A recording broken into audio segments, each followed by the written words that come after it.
Katz, who's the Jack Sheinkman Professor of Collective Bargaining at the ILR School at Cornell University. He's also the director of the Scheinman Institute on Conflict Resolution. And we're here in the studio today to talk about his new book. He's the lead author of An Introduction to U.S. Collective Bargaining and Labor Relations, 5th edition. He's written the book with Professor Colvin, also of the ILR School, and Thomas Kochan of MIT. Today we're going to discuss new and emerging developments in the world of collective bargaining. And as always, we welcome your questions. You'll see on your screen where you can submit them. We'll take as many as possible towards the second half of the conversation, which will last at least 30 minutes, so please stay with us. We'll go even longer if we have enough questions to fill out the hour. So I'd like to start by asking you, Professor, and thank you for coming to be with us today. My pleasure. Why did you write the new edition? It's your 5th. Why now? Well, Tom and Alex and I had produced 4 editions of the book, and the last edition was in 2008. And we were looking at what was happening in the U.S. economy, and it just seemed to us that collective bargaining still matters, even though unions are having a hard time expanding their representation.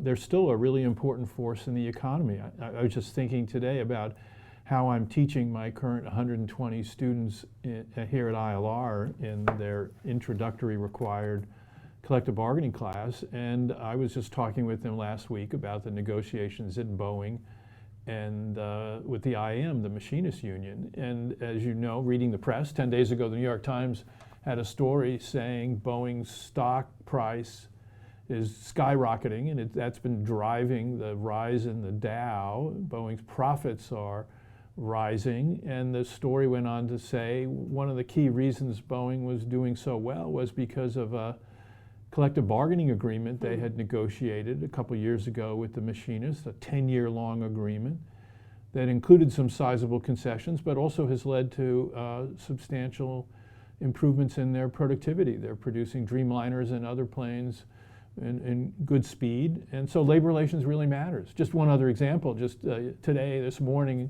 reading the New York Times, there's a big story about the recent suspension of the running back of the Dallas Cowboys. The Rookie of the Year, Ezekiel Elliott, was suspended for the first 6 games of this NFL season by Commissioner Goodell. And the story was about the fact that the union representing Elliott, unions represent all the major professional sports athletes in the United States. The union was contesting that suspension, and the procedures that regulated the suspension were in the collective bargaining agreement that the union there negotiates with the league. So there again, the unionism really still matters, even though sometimes people are quick to say, oh, unions are irrelevant because of the nature of the high-tech economy. Mm-hmm. Well, it's interesting that you bring up the sports angle. As you know, on September 18th, ILR is hosting a sports leadership summit, and labor, of course, is at the heart of sport. And this will be discussed by many of the top names in the industry. So, it's interesting how labor drives professional sports and so many other industries. Yeah, and as you know, one of the reasons we're so active, ILR, is in the sports sector now is because 2 of the commissioners of the major sports, Gary Bettman in the NHL, Rob Manfred in baseball, come from ILR. And why is it that ILR is producing commissioners? It's because the labor issues, as you said, are so central to what's going on in the league. The issues of discipline, of drug testing, of concussions, the salary negotiations, free agency.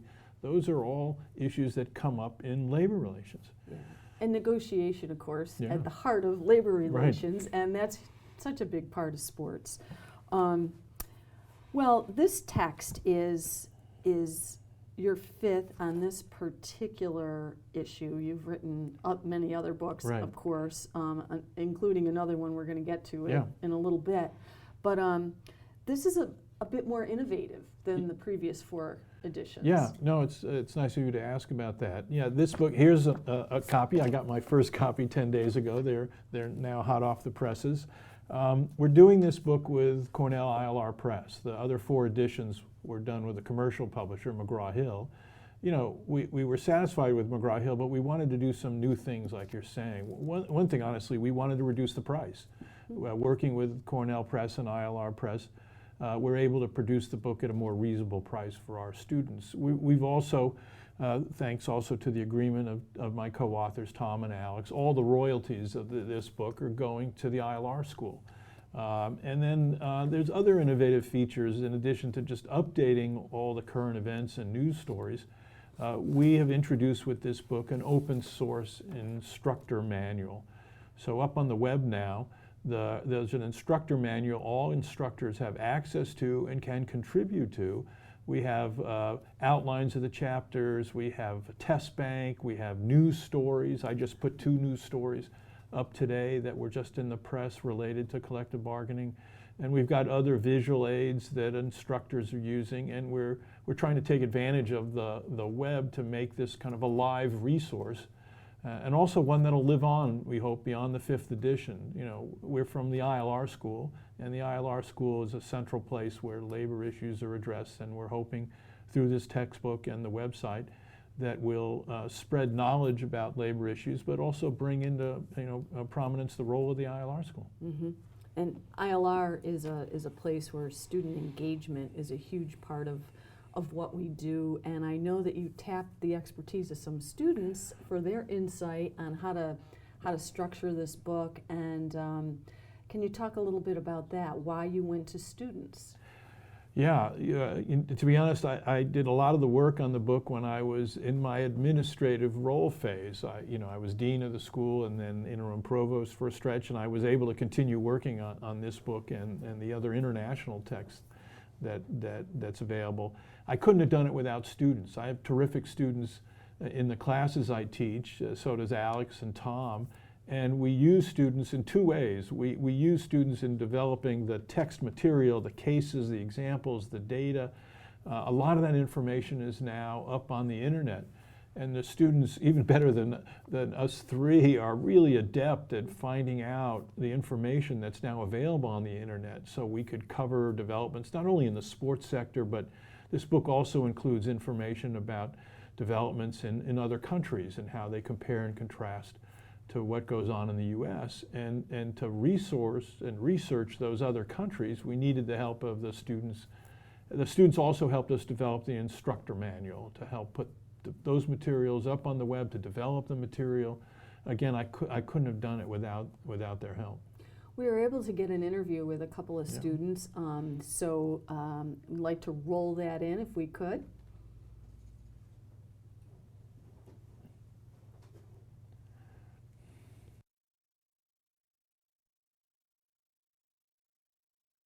More about unions, I think regardless of where you're standing on a political spectrum, unions serve a certain purpose, and learning more about the history of them and what they've done for workers in general is just super important. So that's really what I've gotten out of the experience. Professor Katz would provide me with a chapter, and I would read over the chapter, see all the key points, all the different main aspects that could be taught in a classroom setting, and I would create PowerPoints, the test book, the questions, anything more or less that a professor could use in a different setting, whether it's in the ILR school in future years or in a different college, decides to teach a course on collective bargaining in general. It was just a really great honor for me to be able to contribute to such a great subject. I never knew what really labor relations was until I came to ILR.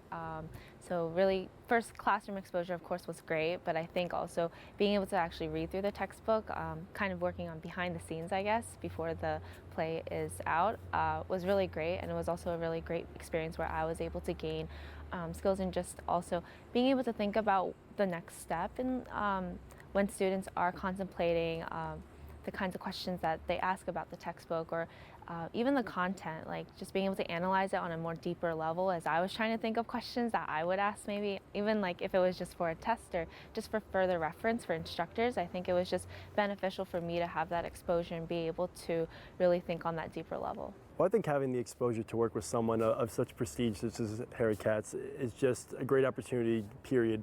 Whether it's going to be actually working with him on the textbook and that whole side of things of what I was doing for him, or the actual just building of that relationship and seeing who he knows and learning more about just anything that he has to offer. I think that is just an opportunity that I've never had in my academic career, and coming from such a small school like ILR, that opportunity is so fantastic that I can't say more about it. So I think having this exposure and being able to work on the textbook also helped me in my internship and my further career endeavors. So I'm very thankful for Professor Katz, and I hope to work with him again soon.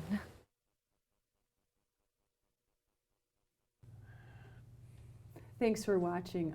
We are back to our conversation with Professor Harry Katz, and again, I would like to encourage you to send in your questions via your screen.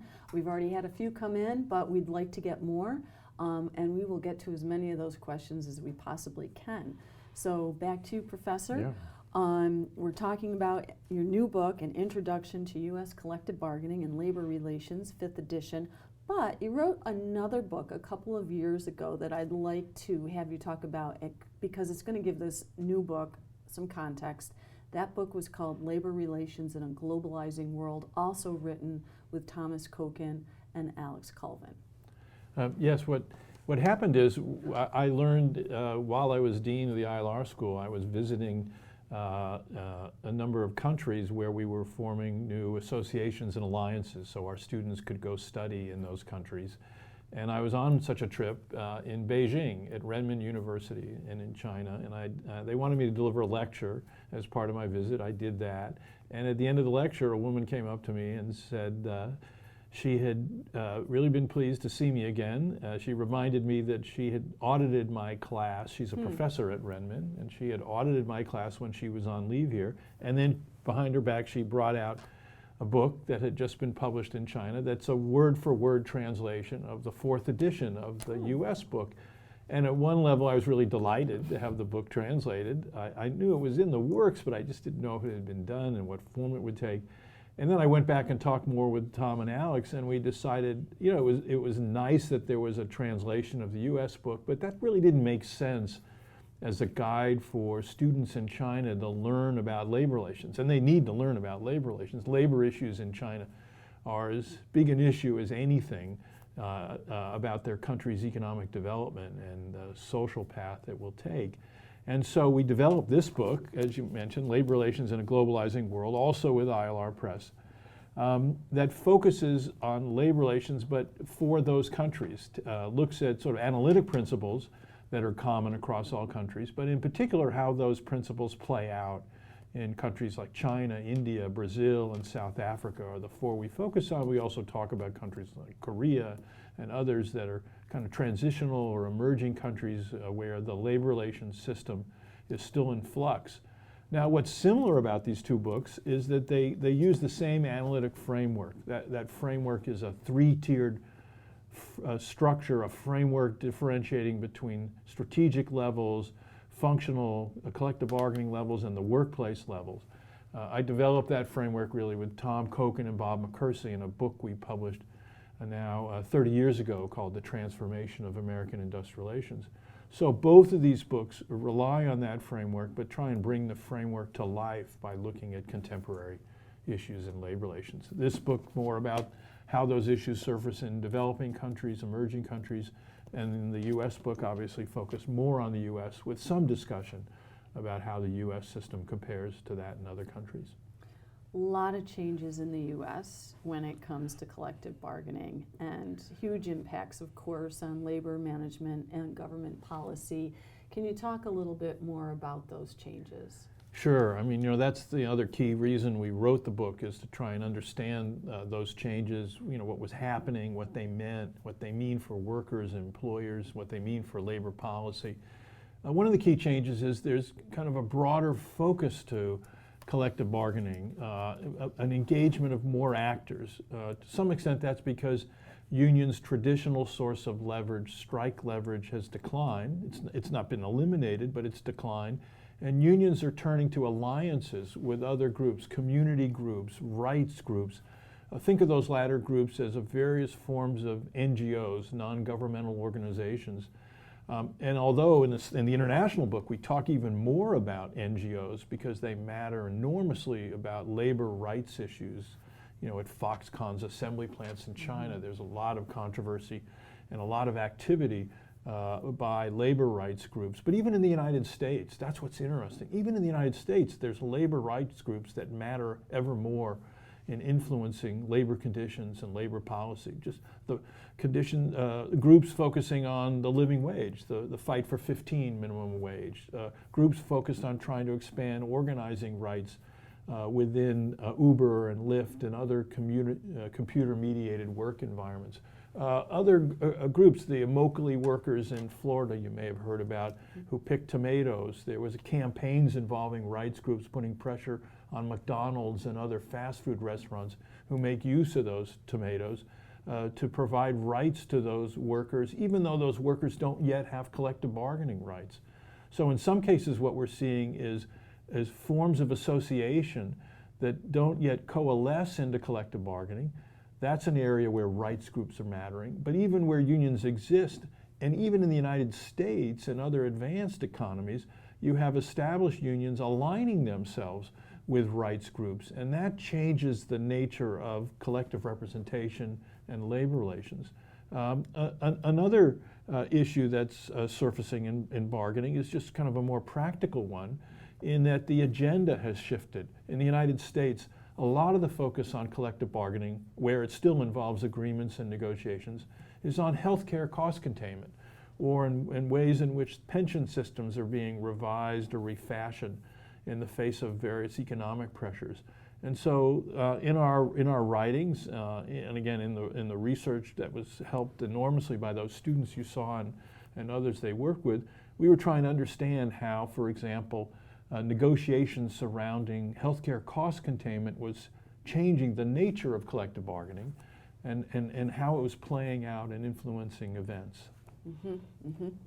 Time for a couple of questions. Sure. All right. How would this one came in from an anonymous sender, and please do add your name if you can. It's great if you can, because that way we know who we're talking to and we can get back to you if need be in a follow-up. So this person writes in, how would you describe the difference in European labor relations and U.S. labor relations? U.S. sites with European headquarters have unique dynamics because the view of labor relations is so different here versus as in Europe. That's a great question. I could ask that on my exam. I do ask questions like Right. that on my exams and the courses I just mentioned. Well, one key way that labor relations in European countries differ from that in the U.S. It also is a way in which labor relations in these emerging countries differs from that in the U.S. is that in Europe and in emerging countries, labor relations involves much more direct political action. Governments are more directly involved, either intervening directly in strikes or in organizing campaigns, or in other ways taking steps that directly affect wages and work conditions. In the U.S., the government has an indirect role. You know, there are laws and regulations that matter, the National Labor Relations Act being the most important, but you don't see so much direct government intervention in labor relations in the U.S. And that direct political intervention in other countries is often tied to the existence of labor parties, or the link between labor movements, unions, and political parties. That's much stronger in Europe and in emerging countries, whereas in the U.S. we have to go back into history to find brief moments when there was any real close links between unions and political parties. I mean direct links, not just, that unions typically support Democratic Party candidates. It's that in Europe and developing countries, labor unions often are a key funder and a key part of political parties. That's a key way that things differ. And of course, governments matter more. And in my class, I was already just talking about the fact that in Germany, and as an example of how labor relations works in Europe, there's a principle called legal extension. So the labor minister extends collective bargaining agreements that were reached by lead firms to all parts of an industry, all parts of a sector. So you could have a firm operating in Germany, and often do, where there isn't a single worker who belongs to a union, and yet through legal extension, that firm is obligated to follow the terms of a collective bargaining agreement that's negotiated by an employer association and lead firms in that industry. There's no such thing like that in the United States. Our system is contractual based. you're formally either in the union or not. There isn't anything like legal extension. It's another key way in which European labor relations differs from that in the U.S. Well, Sam Anson sends in a question that has to do with that difference between the European and U.S. systems. He says, what can be done to reverse the slide of union representation in the U.S., and what is the cause of low union representation here? That's another great exam question. There's lots of potential causes, and we researchers are always trying to see if through one research technique or another we can figure out what's the most important cause. So some of the potential explanations of why unions have had such trouble organizing on the U.S. are the nature of our laws. They make it easier for employers to aggressively resist unionization. Firms are also more engaged in positive actions. In our textbook, we talk about sophisticated human resource management, communication strategies, attitude surveys, kind of preemptive actions, not done in the context of an organizing drive, but done to shape human resource management practices that have diluted worker interest in unionism. So those things matter. Changes in our economy, clearly the shift towards more service and white-collar work has moved work somewhat away from its blue-collar manufacturing focus where unions had their traditional locus. At the same time, one of the reasons you asked why am I writing this book, we talk in this book a lot about workers that engage in what's now referred to as computer-mediated work. Just what does that mean? It means Uber workers, Lyft drivers, workers who work as subcontract cleaners and roam across different households and aren't tied to any particular employer. There's a lot of interesting organizing efforts underway to try and represent those workers. Some of those activities, again, that's part of this book, some of them occur outside of collective bargaining. You may have heard in New York City there's an effort by the Teamsters to create an association that represents the Uber drivers that doesn't initially engage in collective bargaining. So one of the key questions will be is, can that strategy overcome the problems unions have faced in the U.S., whatever their reason, can it overcome the problems unions have faced in the U.S. in expanding their organizing? Kind of new forms of association, possibly linked with those NGOs that I was talking about. Okay. Well, great. That ties into a question here from ILR Professor Lowell Turner. He says Harry gave the examples of Boeing and professional sports to show the continuing relevance of collective bargaining, and writes, okay, but pro sports only accounts for a tiny fraction of the workforce, and Boeing is a remaining stronghold from the days when manufacturing employment was much greater than today. So are unions now reduced only to representing celebrities and remaining strongholds? Can innovative, as you reference, coalitions and organizing drives in non-union industries such as fast food turn the tide, or are unions just going to go down fighting? Well, I don't know exactly what's going to happen. I read a lot of Lowell's work to help me try and guess about what's happening. He's very articulate on this. Unions are not irrelevant. They still represent about 10% of the total unionizable workforce. They represent about a third of all the public employees. We haven't even talked about them yet. The school teachers, particularly in the two coasts, in the East Coast, the West Coast, or in the north central area of Chicago and elsewhere, unions in the public sector really still matter. At the same time, Lowell's right, and other questions are bringing that out. Unions have had a hard time growing. That's another thing we talk about in the book is, I mentioned Boeing. Well, there was an organizing effort by the machinists that led to a representation election a couple months ago in North Charleston, where Boeing now has a factory that assembles Dreamliner 787 wide-body jets. And the workforce decidedly voted not in favor of union representation there. There was another important election, one close to my interest in that it occurred in an automobile assembly factory. As you know, I've long studied the auto sector. at the Volkswagen plant in Chattanooga, where workers had initiated an organizing drive. Followed up another even more recent election in an auto factory in Mississippi of Nissan. And in both of those cases, in those two auto plants, workers, like the workers at Boeing's North Charleston plant, voted against union representation. So unions are even having trouble expanding representation in traditional strongholds. I don't want to minimize that at all. At the same time, they're having trouble growing as the economy shifts to more white-collar tech service work. But as Lowell's question suggests, I don't think the die is cast. Unions are trying a lot of really innovative strategies. That's another thing we try and cover in the book, all the innovative efforts at organizing that are occurring, some of which have some success. I've been in the recent period looking at unionization in the healthcare sector.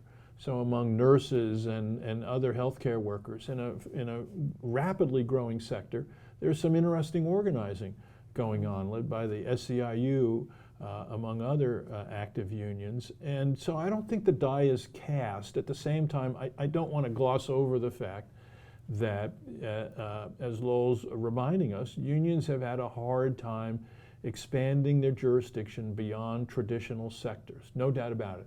That's an issue in the US, and there's some signs of similar trends beginning to emerge in the Western European economies. Even in Germany, there are signs of firms that were traditionally part of strong employer associations leaving those associations. And even in the emerging countries, it's obviously really difficult to organize in the apparel sector, in the electronics sector, in those economies. Nonetheless, that's what these books are about. That's what our field is about. Labor rights still really matter as an issue. Conflict still rears its head.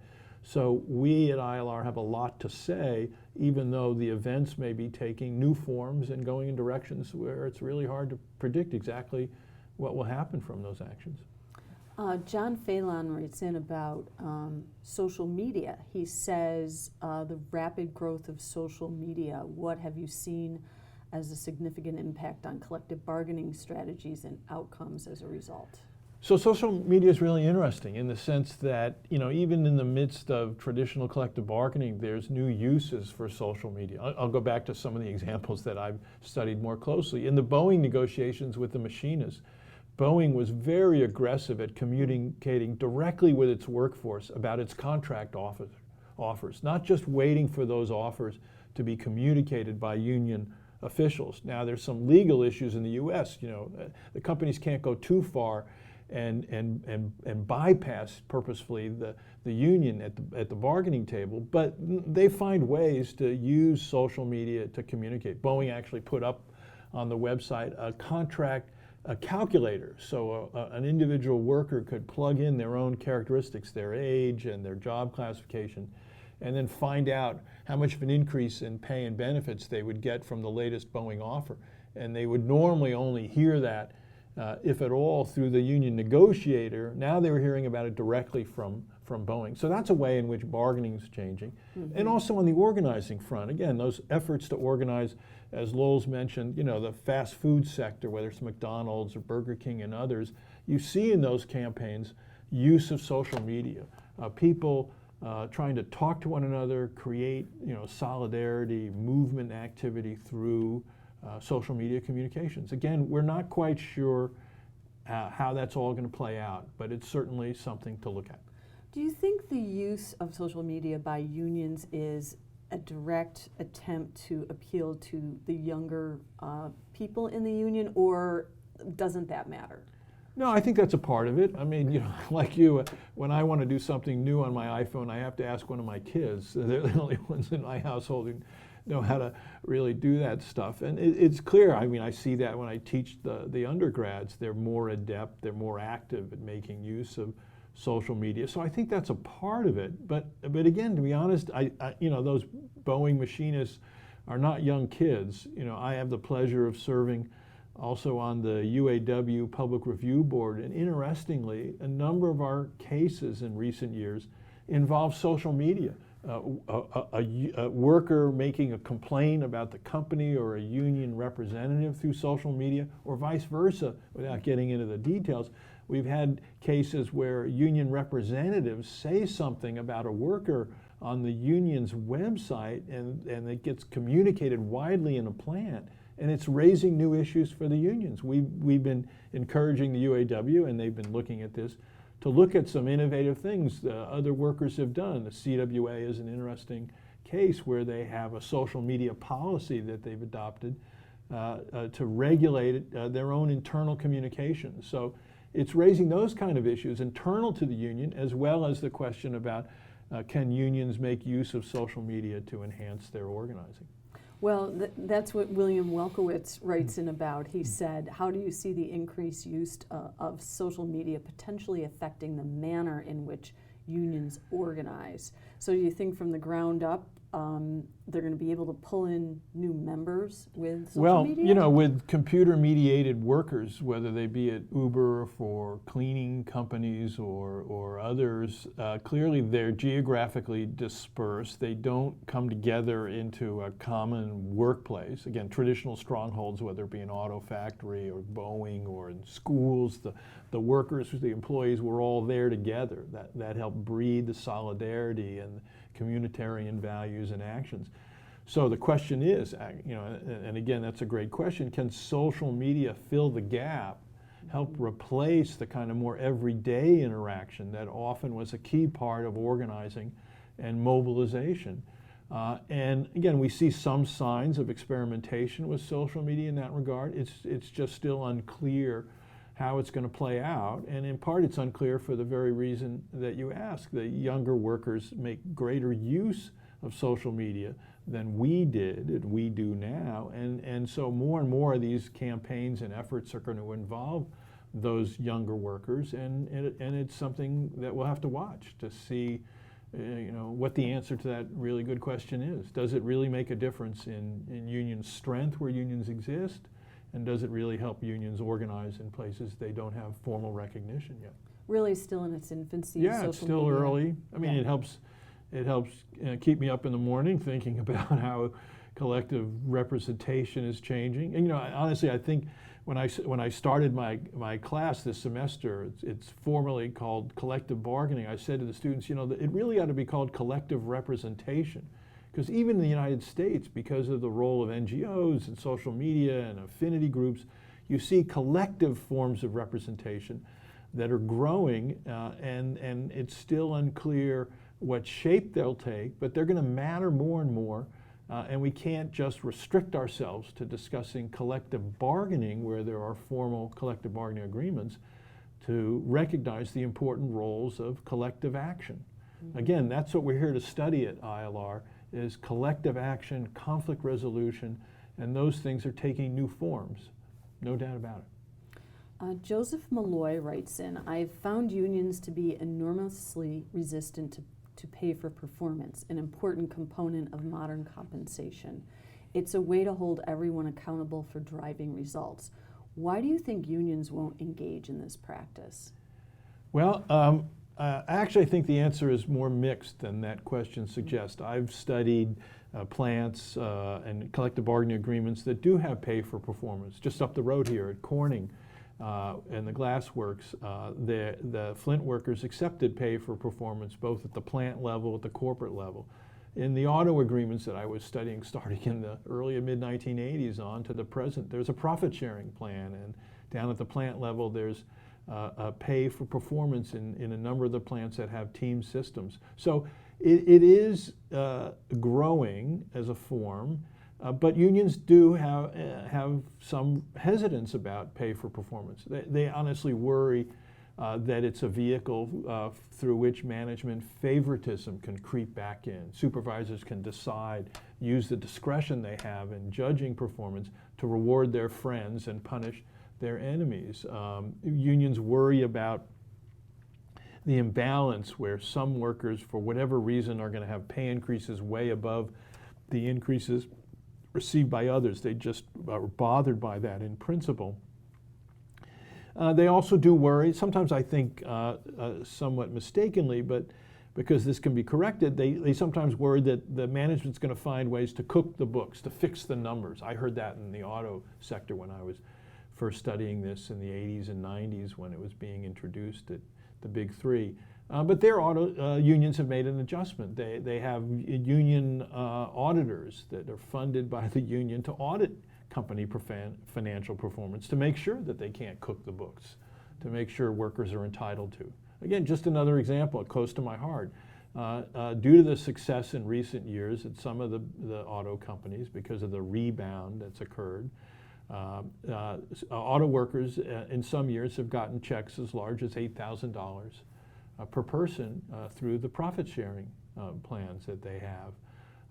So now that doesn't mean every year they got 8,000, but that's part of the volatility that you get. Again, that's on top of the base pay and cost of living increases they're entitled to through the contract. So I think the picture on performance pay is more mixed. I honestly think, although this is often the answer I give, if management communicates well with the workforce, if it works in partnership with the union leadership, you can often see workers and unions accepting things that they might at first blush reject when they're in a more adversarial and arm's length relationship. So what really often matters is kind of the nature of the relationship that exists between labor and management. If they have a good relationship, they can introduce not only performance pay, but team systems and other things we call more integrative, problem-solving oriented mechanisms. That's always a central challenge in labor relations. There's so much going on in collective representation, whether you're a worker or you're part of management or you're a government policy maker. How does an individual get their hands on this book? Well, I mean, to just literally get the book, you can order it through ILR Press. Okay. ILR Press is a part of Cornell University Press. You can also purchase it on Amazon. I'm like an author. I got my first copy, so I said, geez, I wonder how anyone else can get the book. I went on Amazon and saw it for sale there. And the other answer, honestly, it's not just through this book. One thing I always say to my students, there's some terrific resources available to stay up with labor developments. BNA, Bureau of National Affairs, has something called the Daily Labor Report. And it's what I read when I come into the office every morning. I first turn on my computer and look at the day's daily labor report to find out what's happening.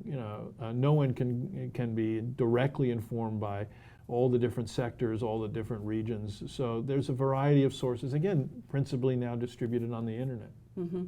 Okay, and another thing I'd like to remind people is that in addition to these questions, which are coming in fast and furiously, and thank you so much for sending them, we really appreciate your time. We won't be able to get to all of them probably, but we're going to try. We'll make these questions and answers really quick from here on out. Yeah, I should give you shorter answers. We can get in more questions. It's all good. But I would like to remind people, if you've never been to one of our webcast conversations before, that we would love to get your feedback on the program. Maybe there are other features you would like us to incorporate. Perhaps there's another format style you would like to see us experiment with, but please go to the Ask a Question button on your screen and let us know your feedback, okay? Thank you. Let me also remind you, I can't hesitate, this is the kind of dean observation that's inbred in me now. This webinar, like many of the webcasts that we produce at ILR, are going to be archived on the ILR website. So if you want to see this again or use it or refer someone else to it, you can go onto the ILR website and find not only this, but a whole host of webinars you've been involved in them where faculty and other key actors are talking about dynamic issues. In the broad scope of our field, there's many topics, and we try and cover as many as we can through these kinds of broadcasts. Thanks, Harry. I appreciate you mentioning that because our YouTube channel is a rich source of information about labor, about management, about just about any topic you can think of that's going on in collective representation or the world of work generally, HR, I mean, across the board. We've got dozens and dozens of experts here, and one way to access them is through our YouTube channel. So please go there. Here is a question from Anthony Kalin. Do you think greater unionization will be an equalizer or an answer when it comes to employer issues such as pay disparity, ban the box, and healthcare's rising costs? with the CBA controlling these issues, would that be a better solution than a court decision by decision approach to management strategies? So there's been a lot of interesting recent research trying to understand the sources, the causes of the enormous rise in income inequality that we've experienced in the United States, and by the way also has surfaced in many other countries. And the evidence is that the decline of the coverage of unionization has had a role in the increased inequality, because unions do tend to bring up the floor and also standardize wage rates where they have coverage.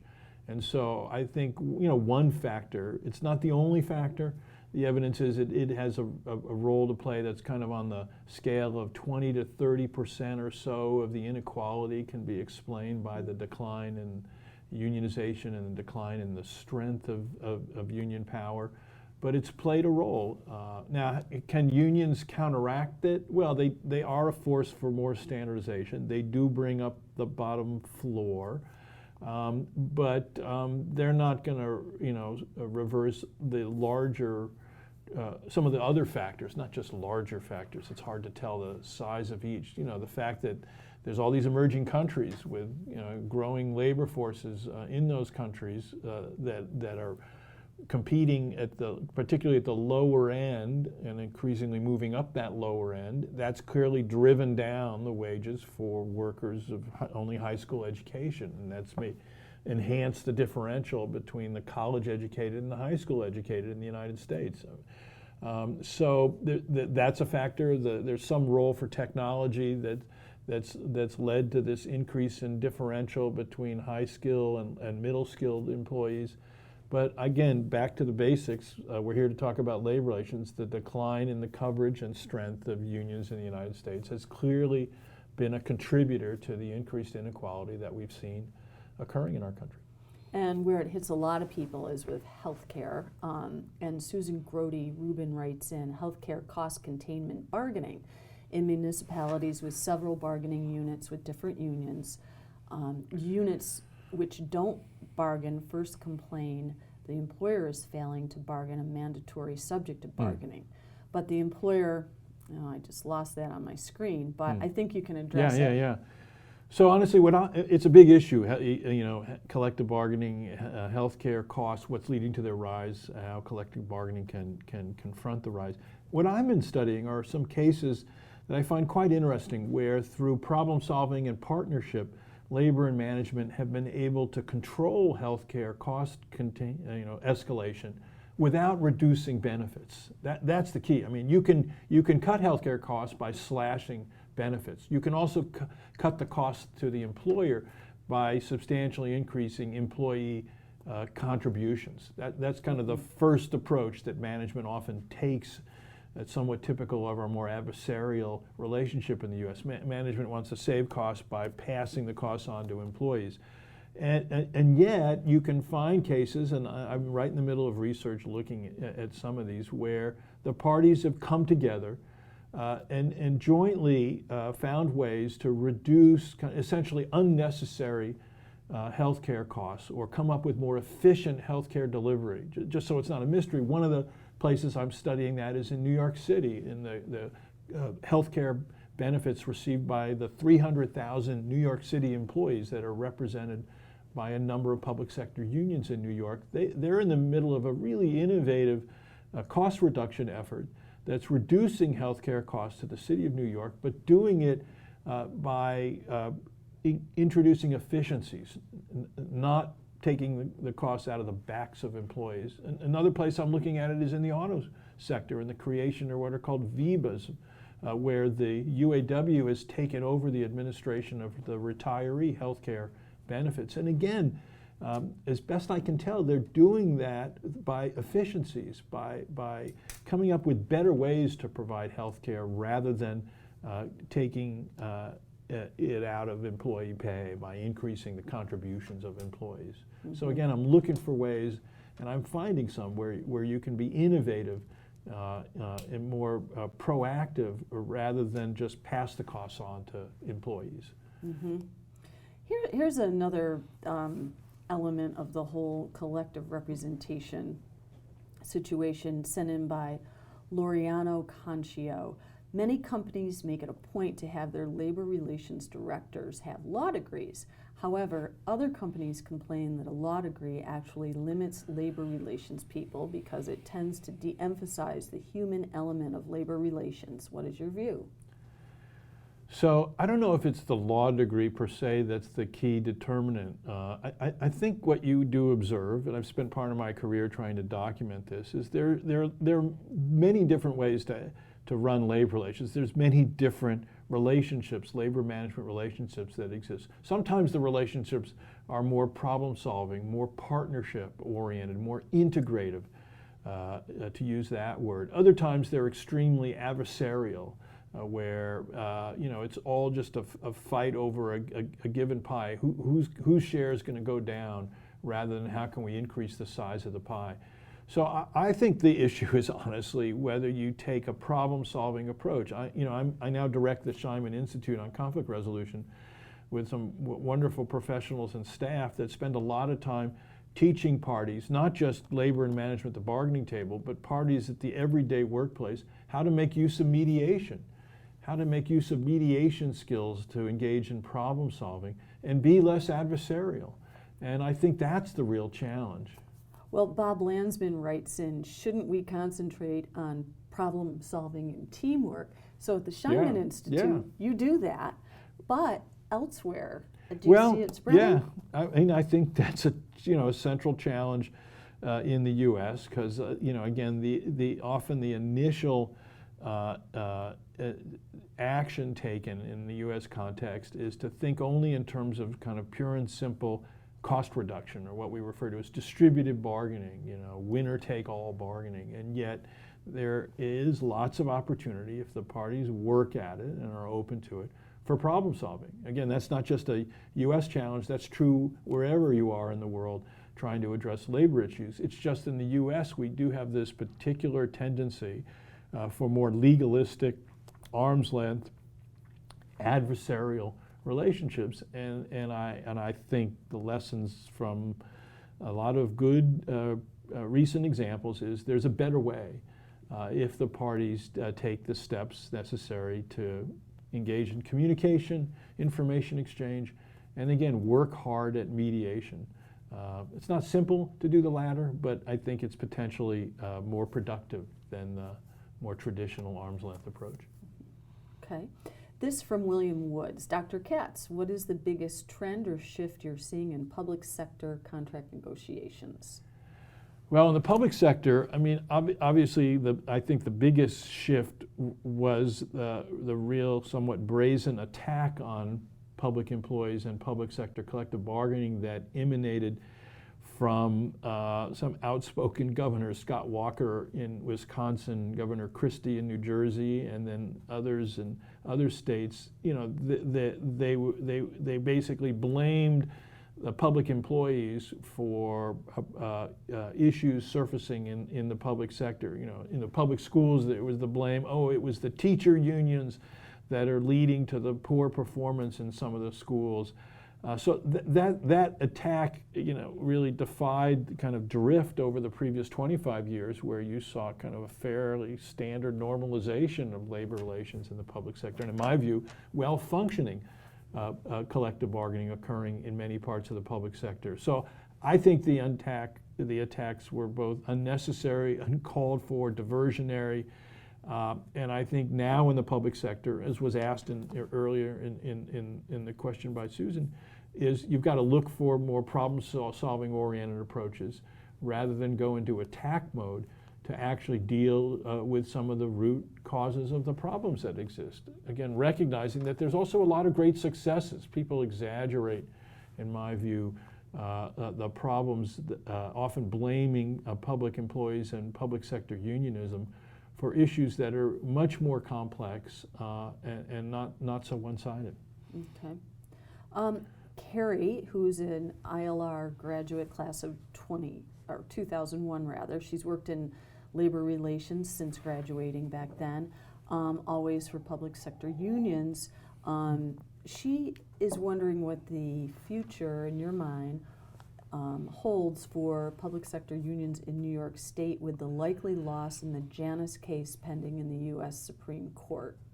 Yeah, I think what Carrie and others are worrying about in particular is a court case that will potentially remove automatic dues checkoff for public employees and members of public sector unions.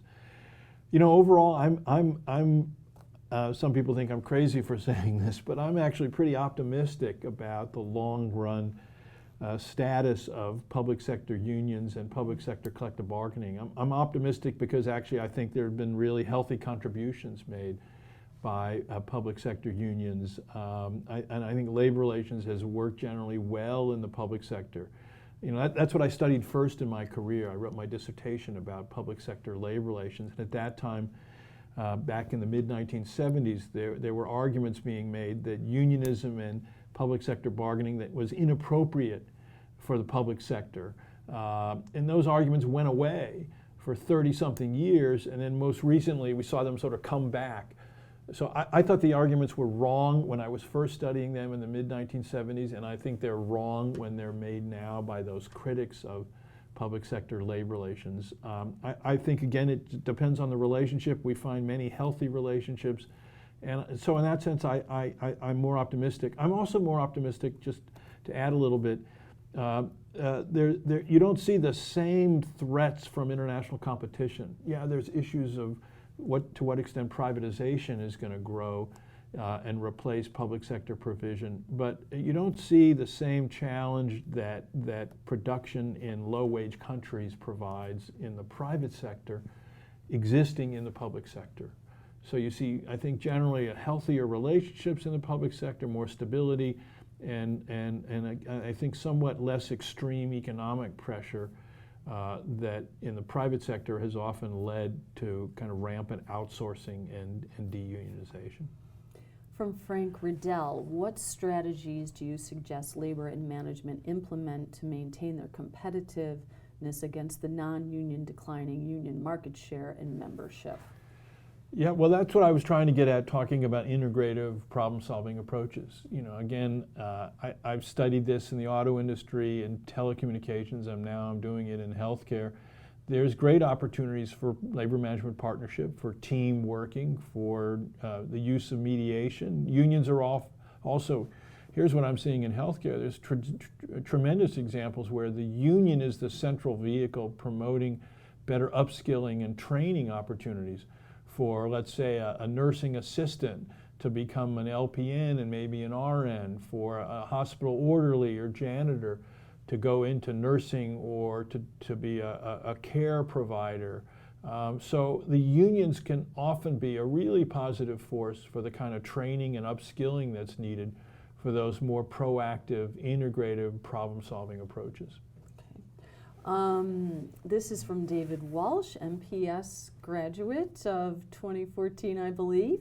David writes in, what are the key strategies unions can use to add value and attract members in right-to-work states?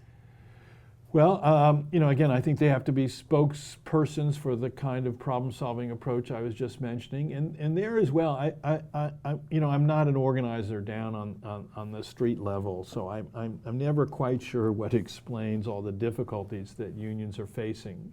You know, clearly there's a lot of management resistance, but I've also always wondered whether unions can emphasize more than they have career development, engagement strategies, pressing for information, being a source of where workers can get more information and security about their future opportunities, and become in that way a kind of a more positive vehicle.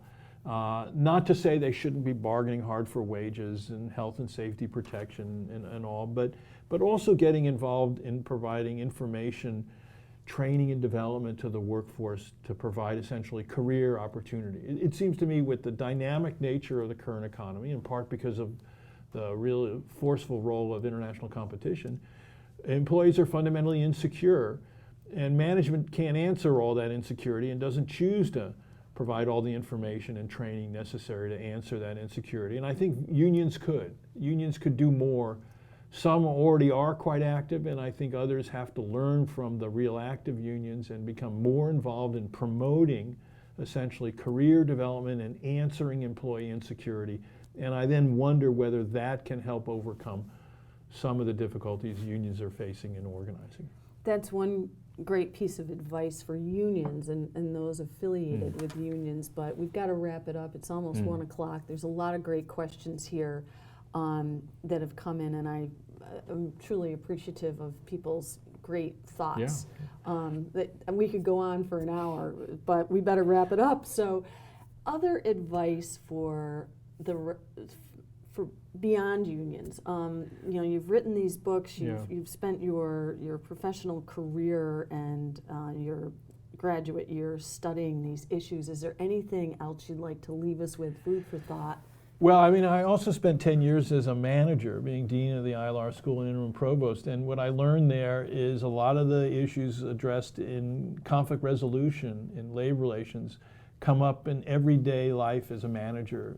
Not in situations involving collective bargaining necessarily, but in how you deal with people, how you would try and change and motivate organizations and adapt. You know, I think you can apply a lot of the labor relations principles to everyday work life, whether you're an employee or a manager. And while you've given me a last second, I also again want to thank and acknowledge the role that Tom Kochan and Alex Colvin have played in co-authoring these books, and also the really positive role we heard from earlier from the students that helped us both write the texts and are helping us now develop the open source instructor manual. And once again, where can you get the book? Well, you can get the book from ILR Cornell Press, directly order from them. They have a website. You can order it on Amazon. I appreciate all the comments and interest in what I spend my time researching and studying. Professor Harry Katz, thank you so much for being with us today, and also to you, our viewers. Please check in with us again. We have a regular schedule of webcasts with our various experts. Today, of course, we talked with Professor Harry Katz about the book he has recently published with Tom Kochan and Alex Colvin through Cornell ILR Press. It's called An Introduction to U.S. Collective Bargaining and Labor Relations. Thank you for joining us today.